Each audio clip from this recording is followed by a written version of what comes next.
The Super League is dead for now. And will the 12 clubs, will the Dirty Dozen find a way back into Premier Leagues, into the good books of the fans and their respective FAs? So, what is up, guys? And welcome back to another video. This is Tifosi Culture TV, and I'm Hotshot.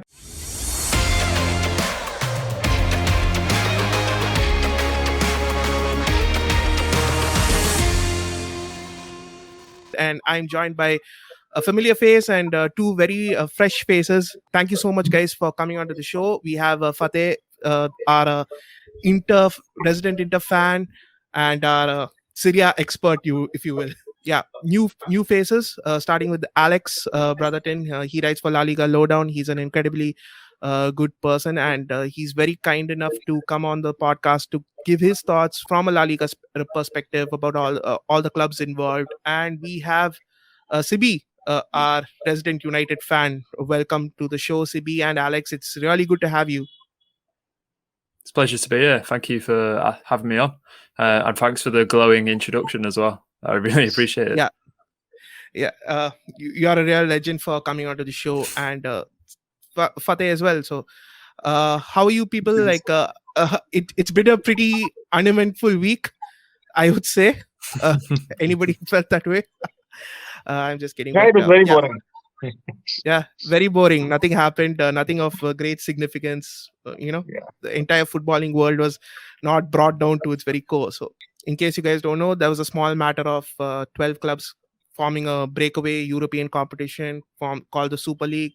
And within 48 hours, it just completely dismantled like that. So we are here to talk all about it. We're here to talk about the fallout. We're here to talk about the future, if there is a future for this Super League. So, yeah, starting with Alex, why do you think the Super League was formed in the first place? Because there's been a lot of talk about the reason why, and I just wanted to get your thoughts on that. Yeah, I think it's a very complicated issue, but essentially those 12 clubs felt entitled to a greater share of revenue from playing, the big European games between each other. And I think for a while there's been grumblings that they don't think under the current Champions League agreements and arrangements that they don't feel they're getting enough. So it's obviously been mooted for quite a few years, the Super League, that it was going to be this closed group that could control the amount of TV money that they get, sponsorship revenue that they get from these games, and not have to share everything out so much. And then the idea would be that there'd be this series of huge games that would supposedly bring in more interest, more income, and these big 12 clubs would get all of that money. So I guess there's one of the reasons that they've kind of been hiding behind was the pandemic. And I think that was a very sort of low sort of blow to make, really, because they've been planning this for quite a while. It's not to do with the pandemic, but there is a trend of a number of big clubs across Europe going into financial troubles. And I think basically they just wanted to have more of a guarantee of income going forwards. Yeah. Like I mentioned earlier, the league was started. Perez came on I can't pronounce the name, so pardon me. He came on a Spanish radio station. He gave his thoughts. He was like, we were trying to save football. He was like this self-proclaimed savior of football. And not just him, other clubs put out statements saying that we are going to take part in the Super League. And it was met with huge negative backlash. So, Fateh, what do you think, was the reaction among Serie A clubs? I mean, even there was like a rumor, an article in the Athletic saying that when Agnelli went on a Zoom call with those other Serie A owners and CEOs, the Torino boss was like shouting Judas, Judas, Judas at him. So the Serie A clubs are not happy at the fact of the Super League, right? So obviously, the clubs that didn't get in are not happy. The Torino president, Umberto Cairo, was very angry. He's come up against Agnelli, obviously rivals. He's also criticized Inter Milan. But what I found interesting were the statements that came out of the fans from AC Milan, of Juventus and Inter Milan. Whilst the English fans were very against this idea, the Italian fans sort of had a middle ground. I mean, if you look at the statements from the Curva Sud and the Curva Nord, um, they don't come out directly against their owners. I mean, there was not the kind of criticism that you saw amongst the Chelsea fans. No buses were stopped. There were no anti-Inter, anti-Juve, anti-Milan flags and banners outside stadiums like it's been going on in the EPL. And the reason for this is that the EPL has a lot of money, a lot of TV money coming out from all across the globe, and the Italian, and I fear the Spanish and the German and the French clubs do not have that sort of clout. So it's not as much a Super League thing. It's also a thing, an anti-EPL thing, where these clubs sort of can't compete with the top clubs of the EPL. Like I told you last time, I mean there are times when a player is linked with Inter Milan, and then you suddenly realize Everton are going to pay him a better salary than Inter. And Yeah. looking at the prestige of the club, I mean, it's almost sort of unthought of. But that's the reality of football, and that is where these club owners and these clubs are coming from. They want to fight with the EPL. We are not getting the kind of money that EPL gets. We don't even own our own stadiums in Italy. So I mean, the clubs are really facing a horrible financial crisis right now. The coronavirus has made it worse, so you can see that in the reaction of the fans. And the Torino president was against Agnelli, and there's a lot of internal politics going on in Italy too. But at the same time, there are going to be no sanctions against the big three clubs. A lot of those Serie A clubs, the presidents have spoken up against these clubs, but they don't support sanctions or a point deduction or any of that. So I mean, it's just words. But at the end of the day, I think nothing is going to be done to these big three.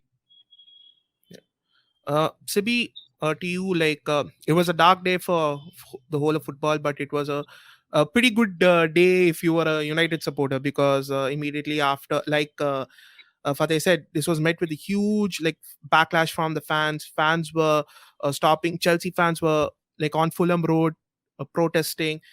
Then, like after the Super League was pulled off, then Arsenal fans and now United fans were like protesting immediately as a sacrificial lamb, as an appeasement to the supporters.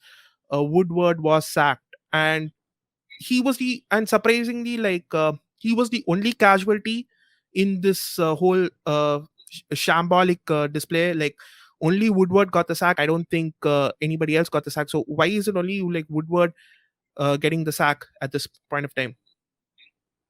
See, I think when it comes to United, yes, one thing is that the common perception among us United fans is Woodward getting the sack. There's nothing personal against him, but it's just that he to a lot of United fans represent what the Glazers stand for, and the Glazers are not really somebody who've been close to United fans. I mean, when they took Yeah. over the club in the middle, or even now, I mean, if at all anything, United fans feel even more strongly against the Glazers. Putting the inherent feelings towards the Glazers, and given the recent happenings which with the ESL and all that, which a lot of people saw as an attack against tradition, against what football stands for, a way how they treated fans without the kind of respect which they need. So I think Woodward was just a sacrificial lamb, like you said. I mean, the Glazers probably just felt that they need something to take the pressure off them, something to divert attention from them. And if at all their statement is to be believed, Woodward was anyway supposed to step down at the end of the year. So for them, it's just an announcement which they're making. Even now, Woodward is not sacked per se; he's just resigned, but he'll be stepping down at the end of the year after he chooses a successor, stuff like that. So they are just trying to divert attention, and a lot of United fans kind of looked at it as one step towards the ultimate goal of getting the Glazers to sell the club, or maybe a 50+1 ownership. But I think it's still something which a lot of United fans are not satisfied with. I mean, even the recent protests a couple of days ago, some of these fans went to Carrington, and I think even today there were some protests which were scheduled to happen there. So I think a lot of fans understand that Glazer ownership is the real issue here, and how they look at football. I think they probably don't relate to what football is. And if reports are to be believed, the Glazers don't even believe in the concept of relegation. And without merit, without like how Ole put it in his presser, without the fear of relegation, a fear of failure, then what is it? Is it still the same game which we know? Yeah, that's been a huge thing. Like meritocracy is the key word for this competition. Like without even Pep Guardiola came out and said, like, if you can't lose, it's not football. Why do you think the clubs pulled out because of fans backlash, or because of the sponsorship, because in danger of sponsors stop supporting the clubs and shareholders being angry at that nobody was consulted before taking this huge step? So what do you think, like, was it a mixture of, was it purely because of the fan backlash or because of sponsors? Because even Liverpool's time sponsor pulled out the same time Jordan Henderson came out with this that statement, Jordan Henderson and a couple of Liverpool players. So what do you think, was it purely because of that or something else? Sibi. See, I think at some level the way the fans reacted to it, the immense negativity, and like how Fateh also said, it was primarily in England that where you saw fans completely against it. You had former players speaking out. You had I think everybody in the press was against it. And you even if you Googled articles in support of ESL, I don't think you would have really found anything. It was this negativity from the fans. I think maybe with certain clubs, and if you read the reports, maybe City, Chelsea, they weren't really as hardcore of ESL fans as United or Liverpool were supposed to be. So for them, they weren't really prepared for this kind of a backlash. And then once one club steps out, I think the rest were forced to.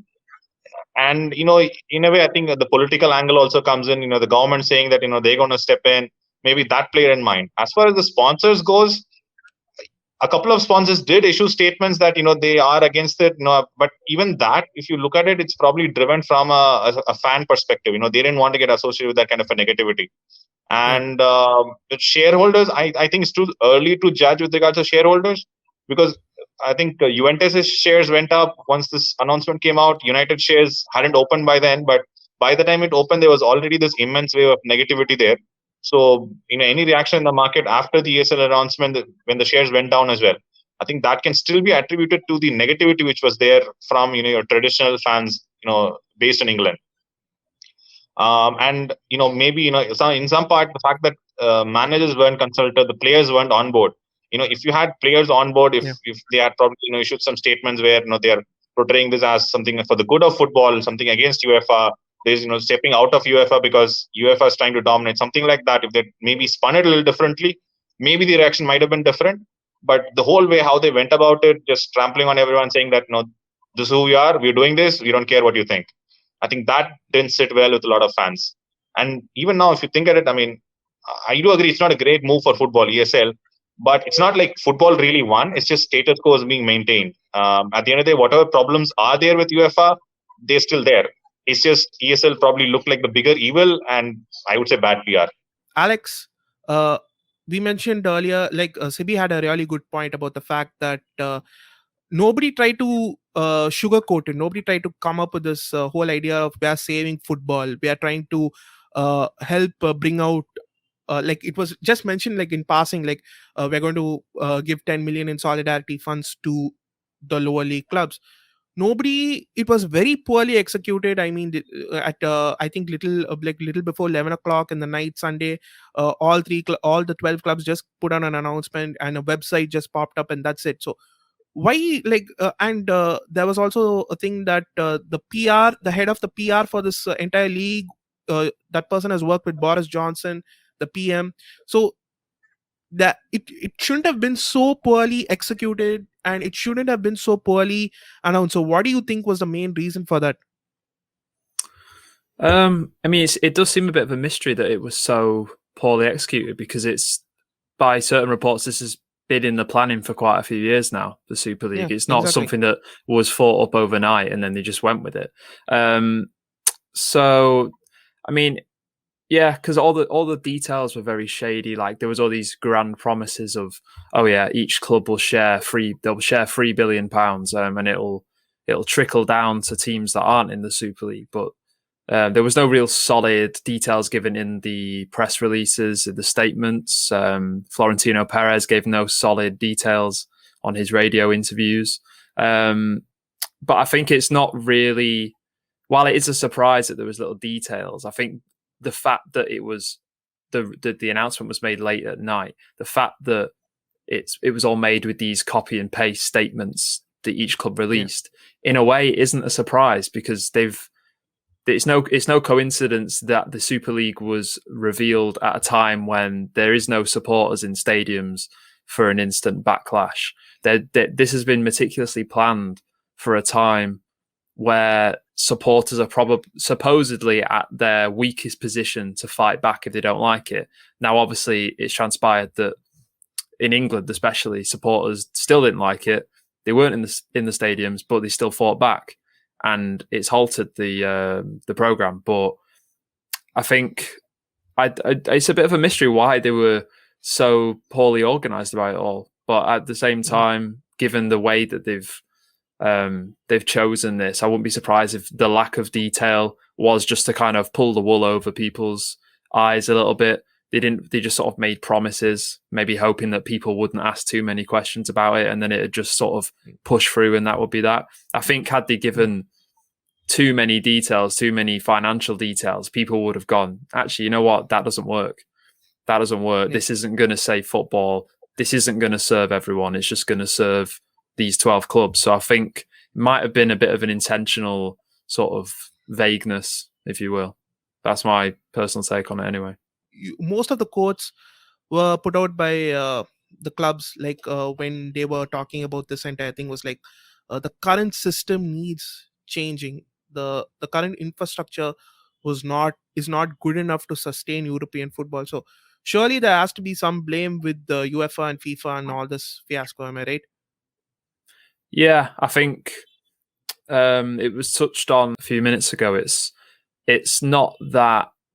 There's a bit of a contradiction, because the sort of narrative now is that football has been saved, but we're not actually in a better position than we were.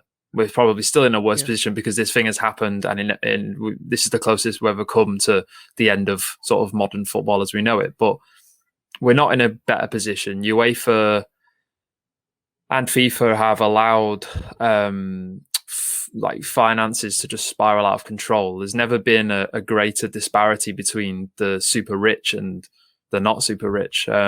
So I think there is a large amount of blame to lie at the feet of UEFA, but also I think at the feet of these super clubs, as in teams like Barcelona, like they're in over £1 billion of debt, but that hasn't stopped them going out and buying Antoine Griezmann, for example, a couple of years ago, or Ousmane Dembele the year before. Like, they're still making huge, significant layouts on things like transfers, and Real Madrid, they've spent, I think it's £500 million on renovating the Bernabeu, a renovation that isn't going to actually increase the capacity at all. So it's like they claim that they have no money and that the game, that they're going to go out of business. Like Florentino Perez said, if something isn't done to restructure European club competitions, then Real Madrid could be dead in 2024. Well, why have you gone and spent all this money on a renovating a stadium that isn't going to make it any bigger? And then he refused to rule out trying to sign Kylian Mbappe as well. Well, if your finances were that dire, surely that would be the first thing you'd rule out, spending £200 million plus on a new signing. So I think the blame lies at the clubs, but I do think you're right. I think UEFA have a lot to answer for, and the fact that the Super League has fallen through is obviously good, but we're not in a better situation. Something does need to be done, and I think UEFA, this is the point where fans have had their say. They need to strike again while the iron's hot, I think, and rather than let UEFA get away with more stuff because at least it's not the Super League, supporters and clubs that aren't perhaps at one of these 12 super clubs, as it were, need to tell UEFA, right, we need more controls, we need more financial sort of equality, because I think if things are just left as they are now, I think UEFA isn't necessarily going to make things better from the goodness of their own hearts, to be honest. I think that like what you said about Perez's interview, it was so, like, there was so much of double speak in that interview. He was like, I'm trying to save football, like the money is going to trickle down into the lower league clubs, but then he was like, nobody's going to watch a team from Turkey play the team from Real Madrid, so we need that competition. And then he went on to say, like, I care about the fans, and Madrid is a socio-owned club. And then he was like, do I need to ask the fans their opinion to sign players? So talk to me about that interview. So what do you take from that interview, basically? They were incredible interviews. Yeah, so obviously so obviously on very late on Monday night he appeared on El Chiringuito, and then on Wednesday he was on El Laguero. Obviously the first one was when I don't think any of the clubs had pulled out, and then the one on Wednesday was very much, it seemed it was like he was almost, well, he did say it's not over. He was sort of shouting into the void, like all these clubs have pulled out, but there is Florentino Perez sort of stamping his foot down and being like, no, it's not over. Like, we're not going to let this go. But it's, he just came out with some, I mean, he made some outright false claims, such as he said that PSG, Bayern Munich and Borussia Dortmund weren't invited to the Super League in the first place. That's not true. They were.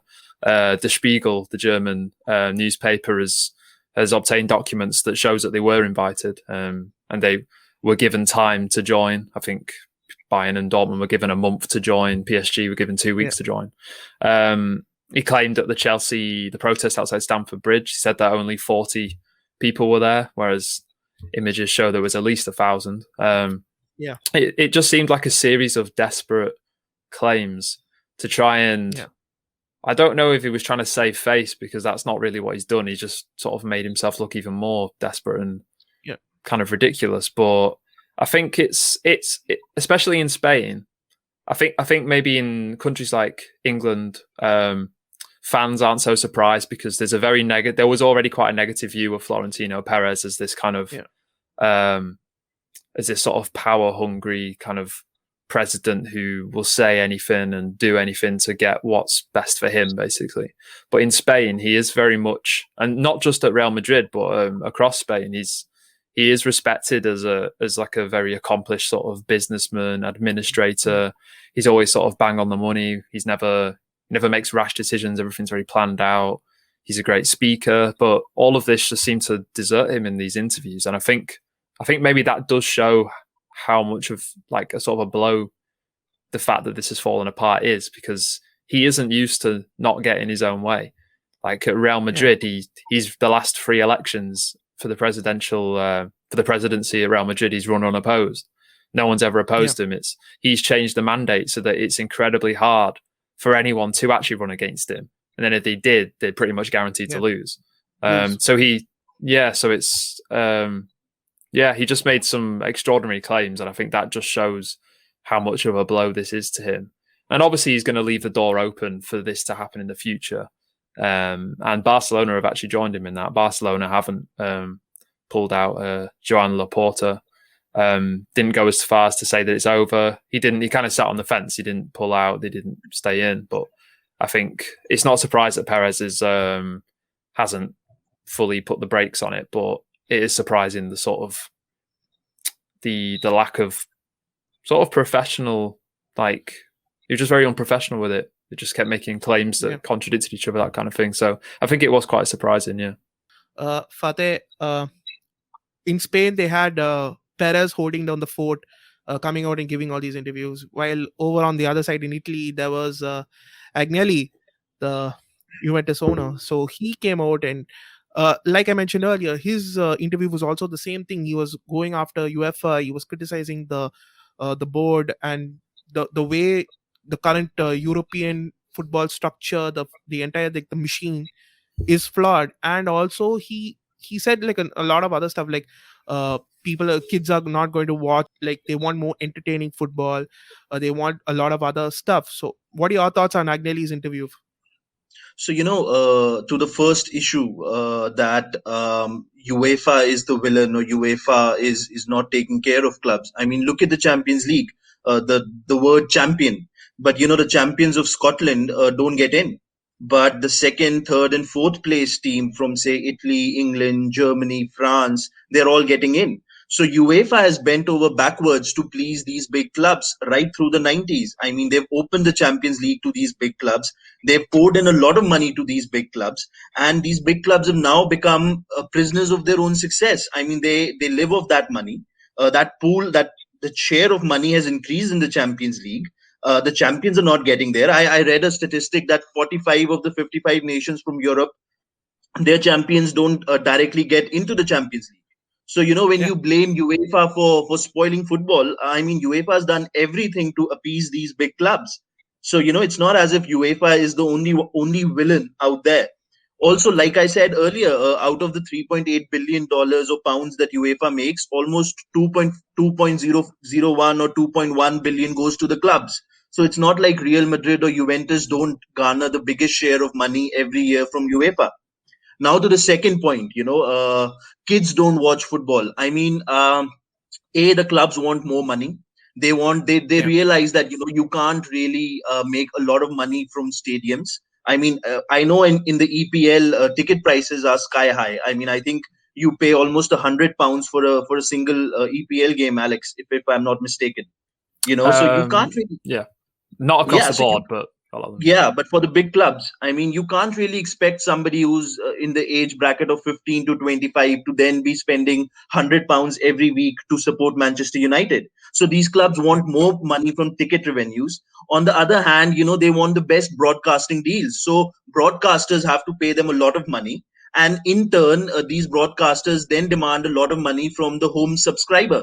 So, to sort of have Amazon and Sky and BT, I mean, to sort of see the Champions League and EPL, a fan in England would probably have to pay something like 70 or 80 pounds per week or something like that. So, I mean, you are almost Yeah. expecting a young person between the age group of 15 to 25 to dish out almost, say, £1,000 going to the stadiums and then subscribing to these TV channels. And in all of these clubs are making more revenue. So I mean, it's not as if these clubs in their greed are not demanding more money from these fans, and therefore fans want to stay away. So I mean, it's not as if fans don't want to watch football. It's just that you're getting priced out of going to the stadiums every week. You're getting priced out of subscribing to all these TV channels. And I mean, all the money goes to these clubs. It's not as if these clubs haven't been rich. Look at Agnelli. I mean, he spent 100 million on Cristiano Ronaldo. He pays him 60 million every year as salary, 30 million in taxes, 30 million to Ronaldo. I mean, he's almost spent 300 million on Cristiano Ronaldo. So obviously the club will take a hit when it comes to revenues. Don't make those sorts of deals. I mean, he didn't need that. Yeah. He's gone out to Porto, he's gone out to Ajax, he's gone out to, I think, Lyon in the last three Champions League. But at the same time, he spent 300 million on one player.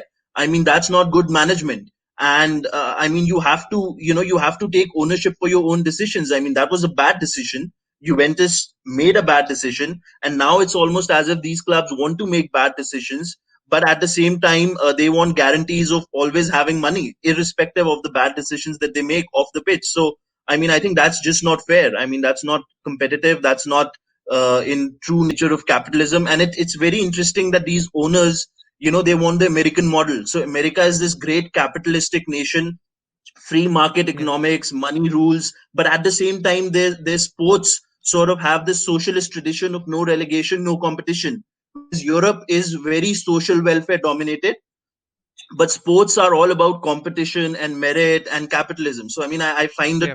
the dichotomy very interesting between the two continents. You spoke about Agnelli. Agnelli was the chairman of the ECA. Immediately after the news broke about the Super League, he resigned.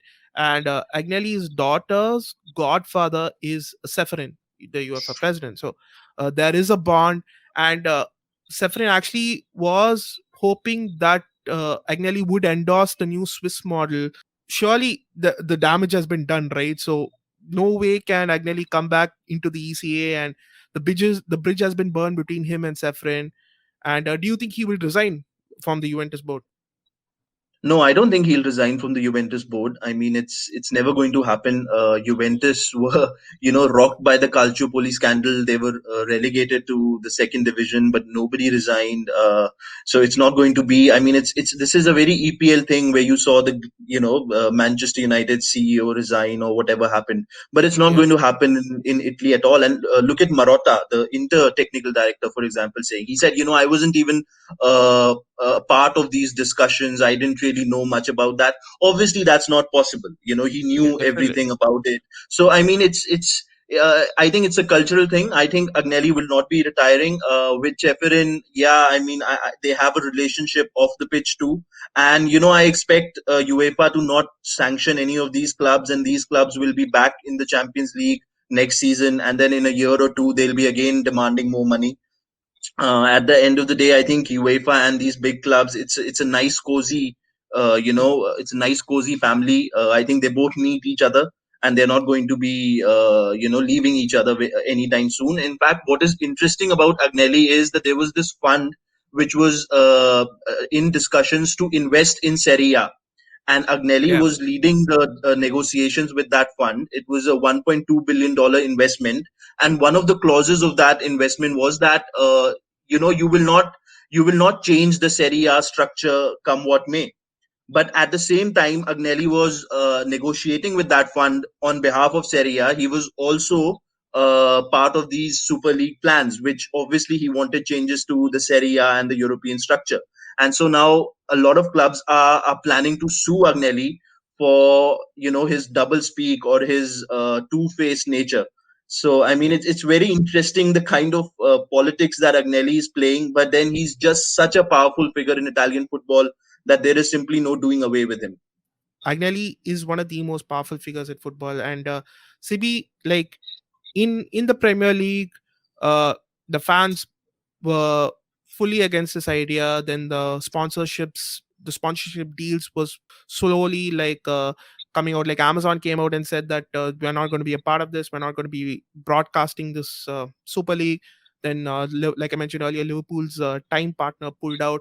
So they had no choice. And then within like 48 hours, each one of them pulled out. Chelsea pulled out first, then followed by City, then United, Arsenal, and then last Tottenham. So the fallout, it happened. Like the fans won, everything is won, but the way the owners came out and tried to grovel back, that was something of that was a very like funny thing. Joel Glazer came out and said that we need to rebuild the trust when he hasn't spoken to us in like since 2005. And then the Liverpool owner, he himself also came out. So what do you think about these sort of appeasements, like this sort of like apologies to the fans? See, I think they were sort of backed into a corner where they had to come out, issue some kind of a statement, and I think it was all part of their damage control routine to at least try, to stop, the deterioration of relationship with fans. Yeah, But you take Glazer. I mean, he came out with a statement, but I think the last time he was even seen in a United match was maybe 2.5 years back. I mean, okay, I do understand last 1 year they've not been fans, in the stadium, but even before that, he wasn't somebody who frequented our game. So that kind of shows the level of passion he has towards United or towards watching games. And the yeah, fans know that. I mean, maybe 30 years ago, without this kind of technology and information available to fans, they might have bought it. But now everybody knows what their intentions are. I mean, even after that, you've been having multiple letters from different fan clubs being sent to them, open letters being sent by Red Knights, MUST, all of them yeah, condemning the letter and all that. And I think on the side there was also this article by the Mirror where they spoke to the other brother, and he did not even pretend to be apologetic about it. yeah, So the clubs had to issue apologies, and I think even with all these sponsors, I think it's still a temporary setback for them. I don't think it's a long term repercussion. What they might have been worried about is how the PL will react or how they might sanction. I think I understand maybe in La Liga the kind of influence which Real Madrid and Barcelona have is different, whereas in the PL there is still talk of all these other club presidents being angry. I think the West Ham representative came out with a statement how when the 14 clubs, other 14 clubs met, they were still yeah, contemplating sanctions or actions against the six breakaway clubs. So I think the owners had to issue some kind of a statement like this because, at the end, even if it's going to sway some kind of a future penalty or whether it's a financial penalty or points docking, they needed to get something out in the public. But at least from a United fan perspective, I don't think any United fan bought the letter.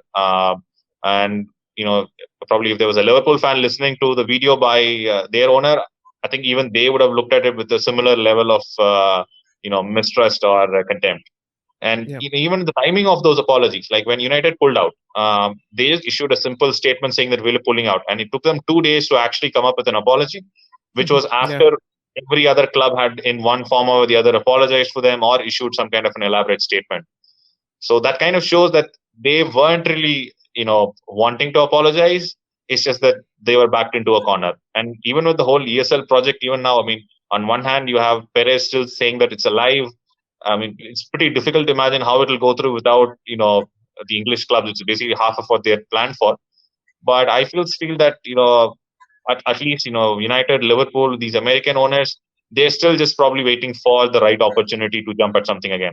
There's been a lot of talk of, like you mentioned, all the clubs held this emergency meeting and they were calling for things such as sanctions, points reductions. Even they were talking about, like you mentioned earlier, the 50+1 rule. Do you think these are solutions to put down a marker and say, like, this is what happens when you rebel against us, this is what happens when you try and break away? Because even there are also some precautionary rules being drafted to like saying that if you try to do this again, you will be it would result to immediate expulsion. So do you think these are the type of solutions needed to sort of stop this keep this at bay for now? See, ideally, I think, it depends on the kind of sanctions they're talking about. If they're going to, say that, no, we're going to relegate you guys for it. I mean, practically, I don't see that happening, because if you're going to relegate the big six, then you're going to get a hit from your broadcast revenues, TV viewership. Everything is going to take a hit. For maybe, docking some points, something like that might happen. But again, if you're docking points and say, Chelsea doesn't make it to a UCL spot, then that might become an issue later on. So, I'm not really sure how further, antagonizing these clubs will really help them. They might want to come up with some kind of a punishment, or something like that, just to serve as a reminder that, you can't break away or something like that. But I don't think the clubs really would want to go for something very drastic. Yes, they might want to draft some kind of a registration, something like that, to prevent this from happening. And as far as the 50+1 rule goes, I think, again, probably, being a United fan who does not really like the ownership of the Glazers, I, for one, would probably be in for it. How well that will sit with the current PL model of ownership, that still remains to be seen. We might have to see a little bit more in depth as to how it will affect the transfer dynamics, how it will affect the current power play. I mean, in Germany, that's worked out very well. But at the end of the day, if you really look at Germany, even today we had the discussion right offline, where I think Bayern are going to win their 9th in a row. And even next season, you're not really seeing anyone else really being in a position where they can compete, because of the yes, Bayern have done really well as a business model as well, the way they expanded the commercial arm and all that. But they have added that to their on-field success, their traditional appeal. So if you do something like a 50+1 in the EPL, maybe it will work, but at the end, it might also end up being a way to maintain the status quo. Whichever team is in a strong position, they might remain in a strong position for a longer time. Whichever team is coming up, again, you take the case of PSG. Maybe 15, 20 years back, PSG was not that big of a threat on a European level. Manchester City was not that big of a threat. I mean, it was always nice to have a Manchester United versus City. City used to win, United used to win, but they were never really considered to be a regular title challenger, say back in, say, 2000 or 2005. But then, they had this investment come in from outside, and now, I mean, as a United fan, I don't really like to admit it, but their squad is probably stronger than ours on paper and on in reality as well.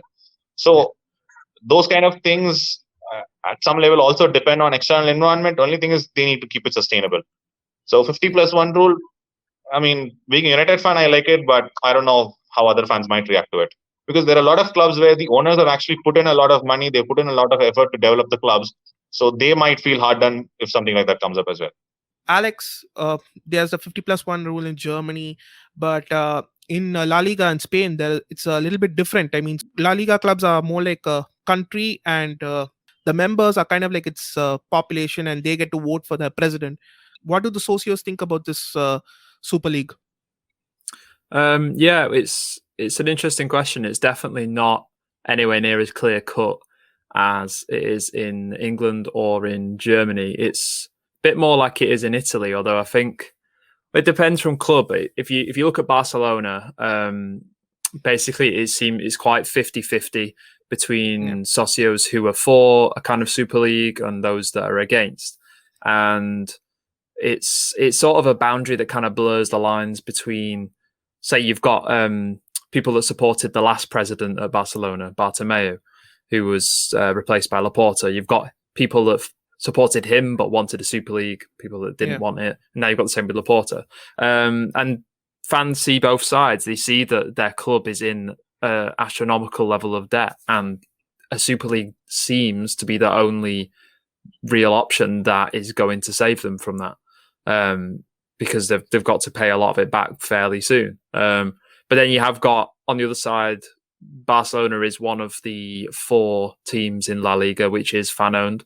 And so about 50% of the socios at Barca do kind of want to stay with that principle of sort of more an even playing field. They don't want this closed, anti-competitive competition.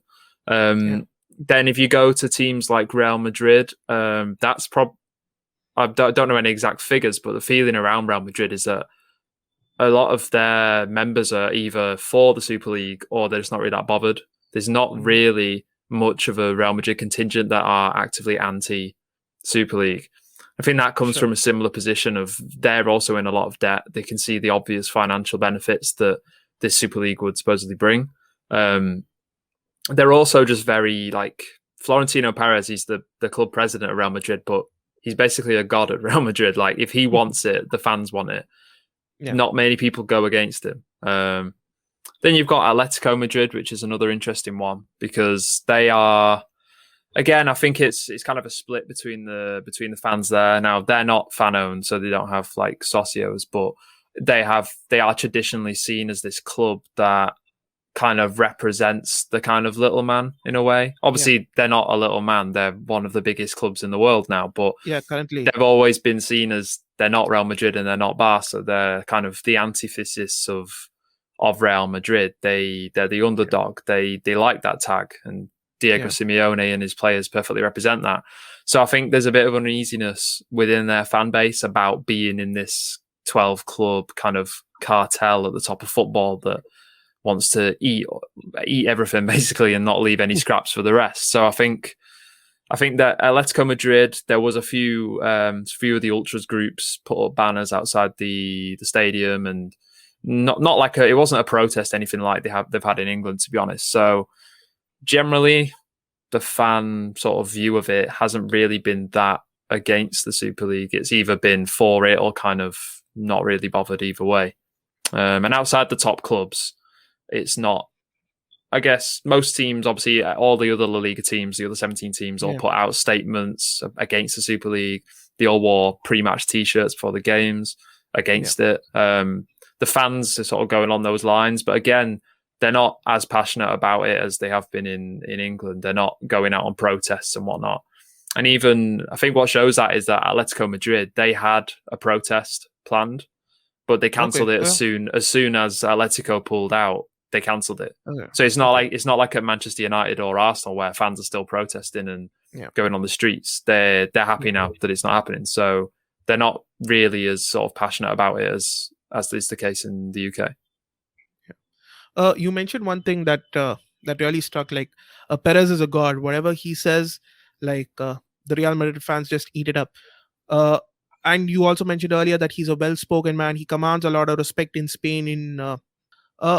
Like, in England, Sky is completely against it. They've launched a scathing attack on the Super League. Gary Neville has openly come out and even criticized his former club, Manchester United. But in Spain, it's completely opposite. It's like silent, spin drop silence. I don't see any like former Real Madrid players come out and condone they do not condone this Super League. So why do you think that is? Like, why is the Spanish media not been giving it enough coverage, or Why are they not against it? Basically, is it because of Perez? He is a big part of it. Just it's sort of a bit annoying just to keep going back to Florentino Perez, but he does yield huge influence, not just at his own club or the league, but kind of in Spain's sort of political media kind of elites, like upper echelons. He does have huge influence, and that's basically just from his the influence he's had throughout his whole career. But so many of the major media outlets, which do tend to be based in Madrid, they're always quite pro, or at least they're not anti what he has to say. And a lot of them do see UEFA as having allowed football to be almost ruined in recent times by, like oligarchs buying clubs, nation states. So they're very anti the likes of Paris Saint-Germain, Manchester City, Abramovich at Chelsea. They're very anti that.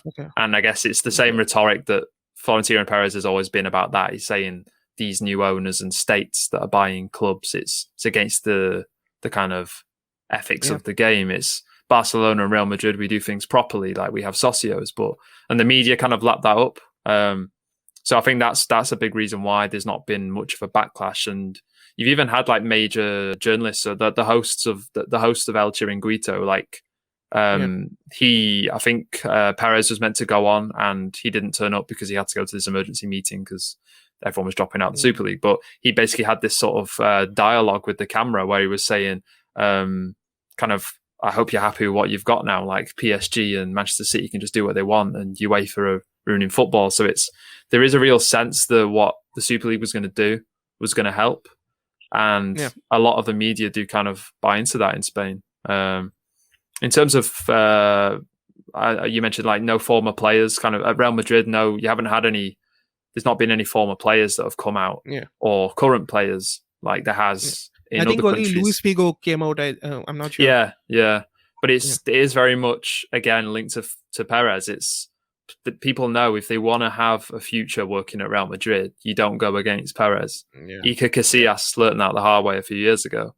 And it's just... So obviously none of the current players have said anything. I think Marcelo said after the Cadiz game a few days ago that I don't want to talk about that. Let's stick to the match. Zidane said the same thing.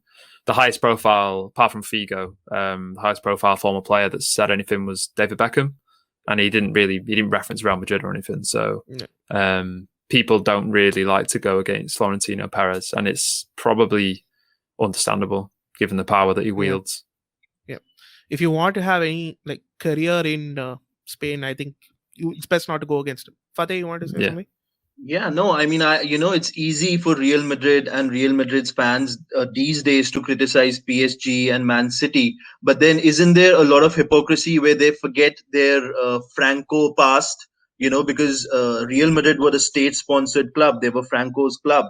And that is how they started on this journey of winning the Champions League and everything in the 50s. So isn't it very convenient now, once they're already in the top echelons of European football, to then attack all these new upstarts who are doing pretty much what Franco did with Real Madrid anyway?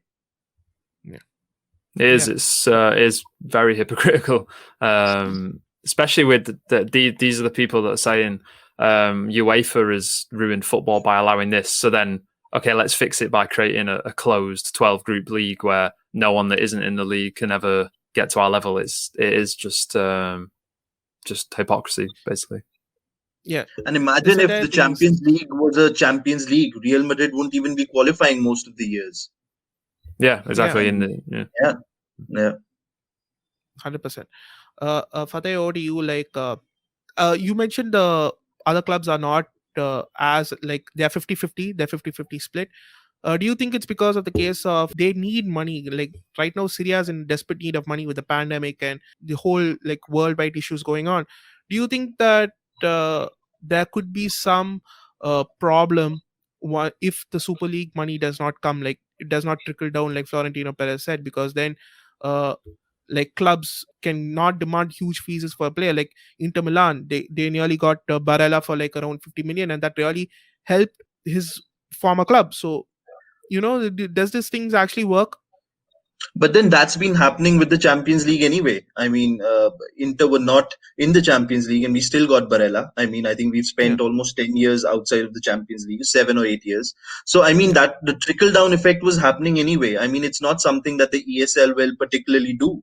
When yeah, you don't allow a club like, say, Napoli, the chance to play in the ESL or to qualify for the ESL, that's a loss as it is. I mean, the fact that Napoli or Lazio or Roma live to qualify for the Champions League, I mean, that's what's keeping those clubs going, and you're taking that away completely. So, I mean, how does that help? I mean, what is the trickle down effect?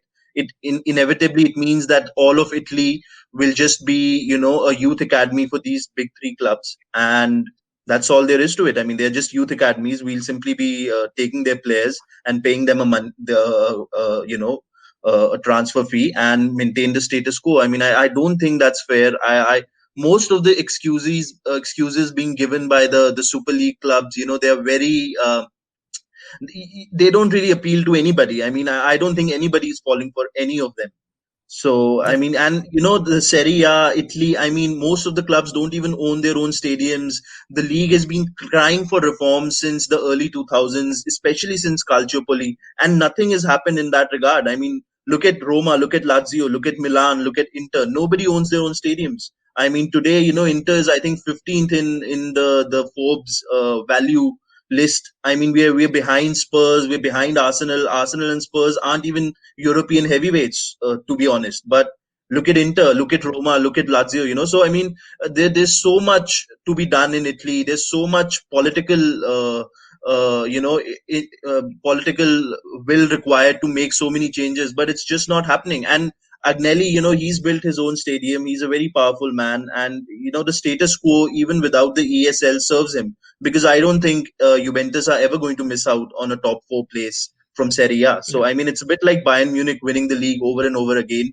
Juventus have not done well this year, but I think they'll be back winning the league very soon. I mean, they're the only ones who have their own stadium. They're the only ones who are rich enough to afford, big players like Pogba, that is being, like your Manchester United fans. yeah, So that's the deal that they're looking to make. So, I mean, no other team in Italy is capable of doing that. yeah. So, I mean, Agnelli Uh, still wins. yeah. So you made your point. There won't be any sanctions. So these teams are still going to be playing in the Champions League. Am I right? Oh, absolutely. Alex, what? Yeah, Alex. What about you? What do you think? Do you think there will be punishments imposed on these clubs? Will they be deducted points or anything like that? Has the FA, has the La Liga president come out and said anything about that sort? No, I don't think there will be. It came out yesterday that Real Madrid won't be facing any. That was confirmed. They won't be facing any punishment. So, I mean, and given that Florentino Perez is the ringleader, I don't see. Yeah. No, they won't be. And to be honest, I'm not sure who mentioned it before, but it is a two-way relationship. It's like UEFA can't punish these teams too heavily, because they'll just give them more remit to go and leave, but they need them. And if they punish these teams or ban them for a year, they're not going to have them in their prestigious competition. They're not probably going to have as much interest in their competition. So the UEFA can't really do that much. So I don't think there will be any punishment for the clubs whatsoever. And they're probably, in an ideal world, there probably should be. These things should have consequences, but there isn't really anything they can do, I don't think. Yeah, I mean, Sibi, like in England, like if a club goes into administration, they are docked points. I mean, for no fault of the club and for the fans on their own, but still they get docked points, and still that causes them to get relegated sometimes. And like just to not to deduct any points or not just give out any punishment, that seems a little bit weird, don't you think? See, I agree with Alexa that in an ideal world, the club should get some kind of a punishment, and I do agree. I mean, at the end of the day, as fans, we are not responsible for Glazers wanting to leave from the ESL. But it's like how, with administration, the fans are at fault, the players aren't at fault. It's just the club is run badly, so they get punished for it. But that also depends on the profile of the club right now. I mean, if you had suddenly Fulham, Crystal Palace, and say West Brom saying that they're going to form their Super League, I'm pretty sure the PL would have come down hard on them. If they're saying that we're going to form our own PL, they would have. It's just a lot of this also you have to look at the financial side of it as well. You've got sponsor revenue. All that is dependent on how many people are going to watch your game. If you're really going to go hard against these 6 clubs, one, you're giving them more incentive to try to leave again, or probably the next time something comes up, they might probably want to jump at it. The other is, by punishing them, you're also creating a loss for yourself.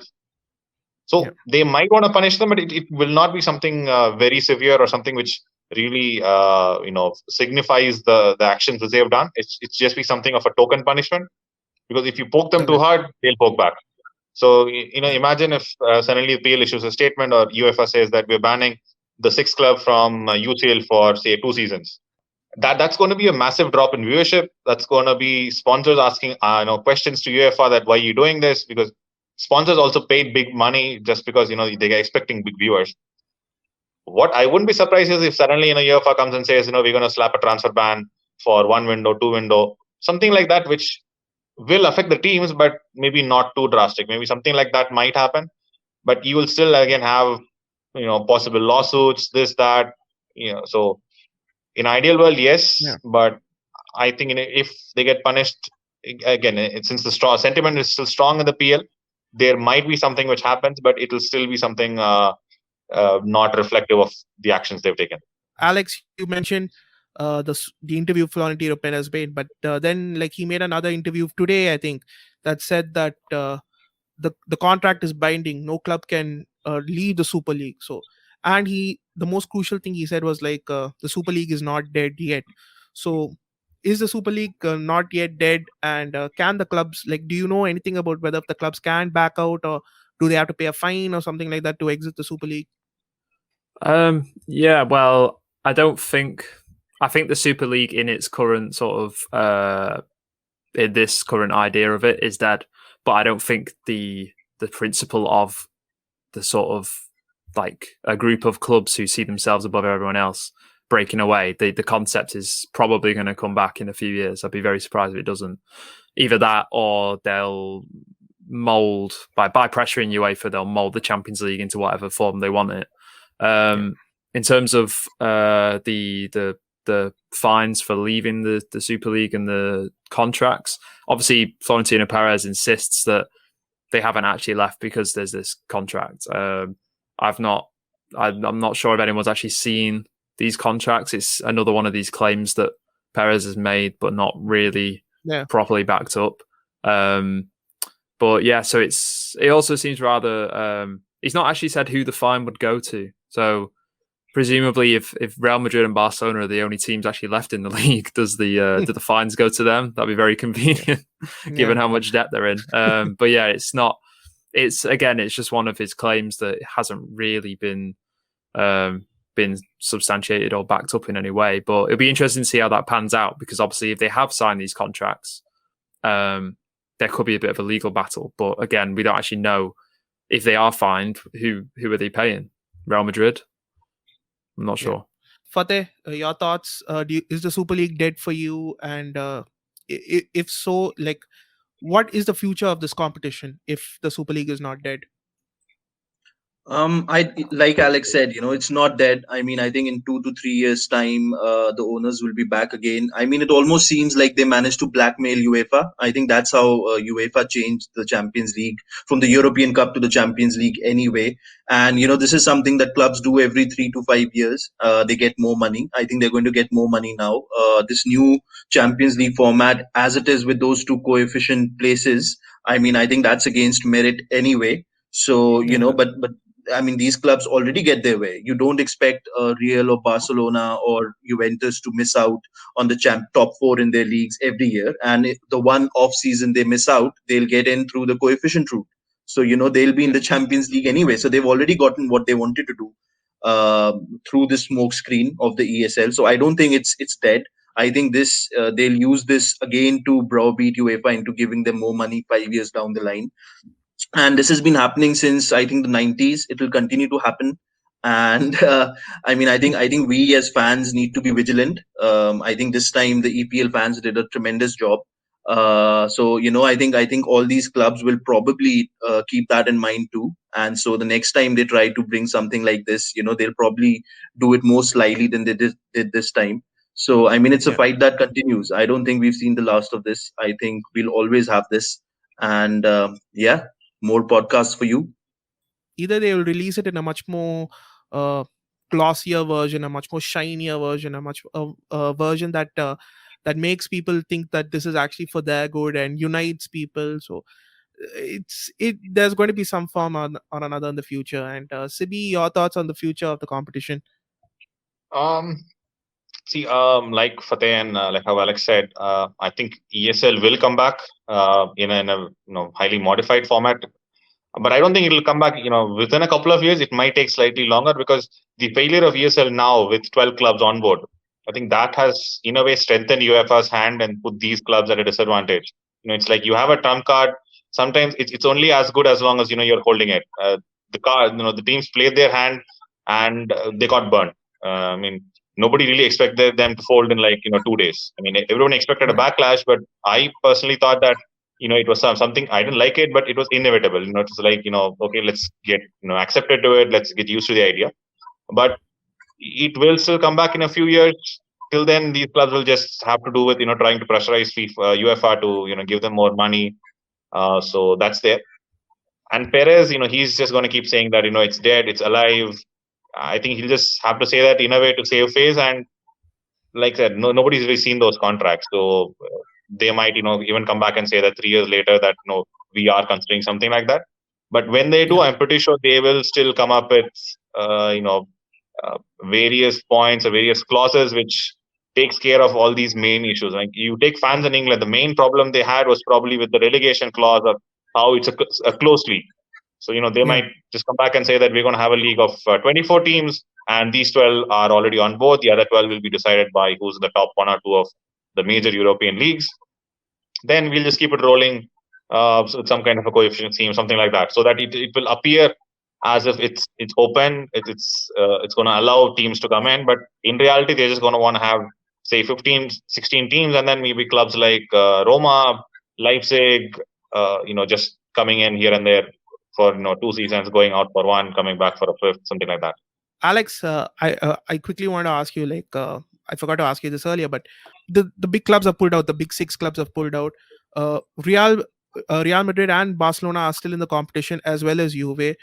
Do you think there will be some form of Super League where, say, these three clubs will be joined by something like Napoli, Roma, Valencia, uh, all these other mid-table clubs, and they would want to, because Agnelli, I think, I don't know if it's true or not, Agnelli claimed in an interview that he got calls saying that other clubs wanted to join in the Super League. So do you think there will be a version where these clubs go ahead with the Super League and have these other smaller clubs, like, just to show that this is a successful venture, and they will try to like have a good PR with this tournament and give the money back to the the football pyramid, and then show people that, yeah, this is a viable venture, this is a good venture, and other clubs will join in?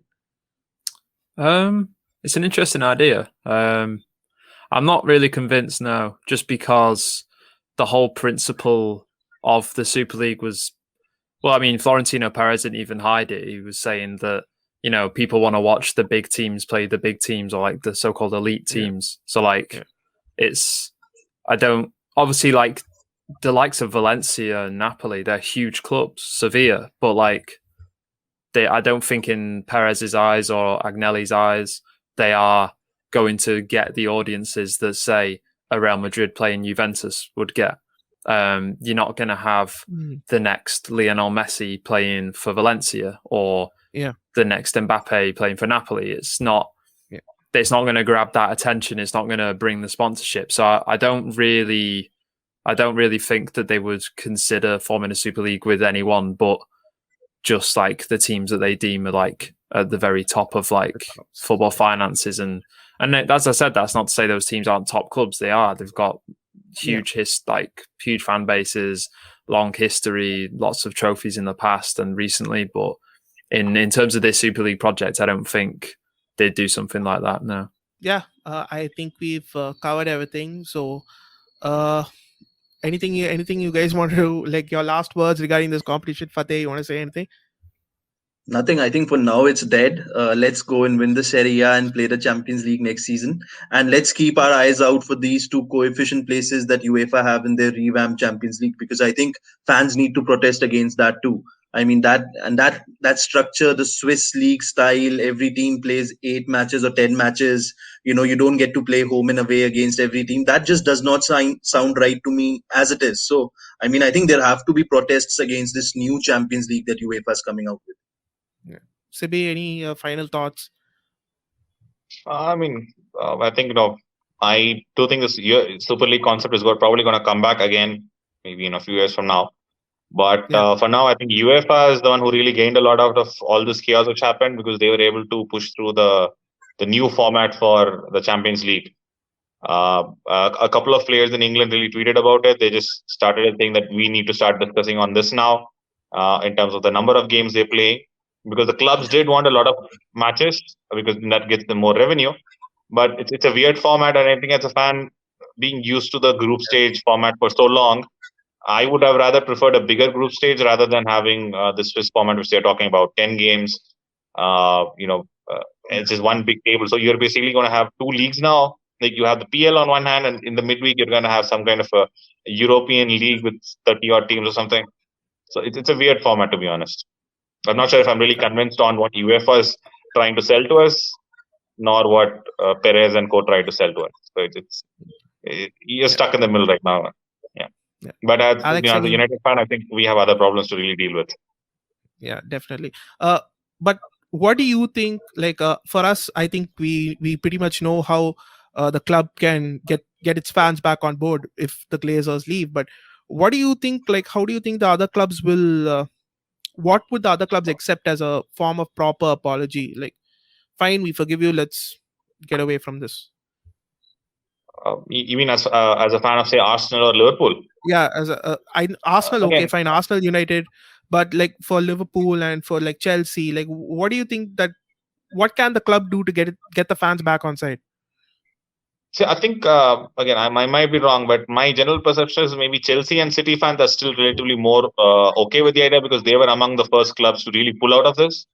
So in a way, they listen to the fans. So they kind of got the goodwill out of being the first ones to pull out as well. Alex probably would have a better idea on that. But I think when it comes to, say, Liverpool, again, you see Liverpool fans again protesting against their current ownership.